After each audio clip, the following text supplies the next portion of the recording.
2000 సంవత్సరం తనకు ఆరోగ్యం బాగాలేనందువల్లనే ఫస్ట్ టైం నాతో పాట పాడించారు అబ్రహాము, ఇస్సాకు, యాకోబు దేవుడు. ఆ తర్వాత 2004వ సంవత్సరం బోన్ క్యాన్సర్ వచ్చింది ఆయనకి. అప్పుడు కూడా దాదాపు 22 ఏళ్ల క్రితం, అప్పుడు కూడా మరణ పంచుల వరకు వెళ్ళిపోయాడు చిన్న వయసు. అప్పుడు కూడా దేవుడు కనికరించాడు.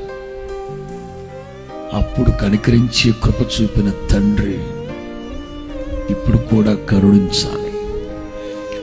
దావీదు అంటారు 118లో, యెహోవా నన్ను కఠినముగా శిక్షించిన గాని మరణమునకు సాయంకాలమున ఏడుపుచ్చి రాత్రంతా ఉన్న ఉదయానికి సంతోషం కలిగిందట.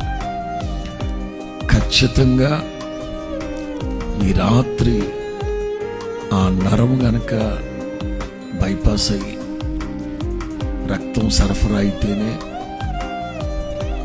ఫర్దర్గా వెళుతారట, లేకపోతే చాలా కష్టం అన్నారు.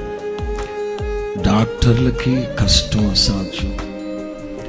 యేసు ప్రభు పరమ వైద్యుడు, ఆయనకు అసాధ్యం అనేది ఏది లేదు. ఉదయం నుంచి స్తుతి చెల్లిస్తూ ప్రార్థన చేస్తూ ఉన్నాం.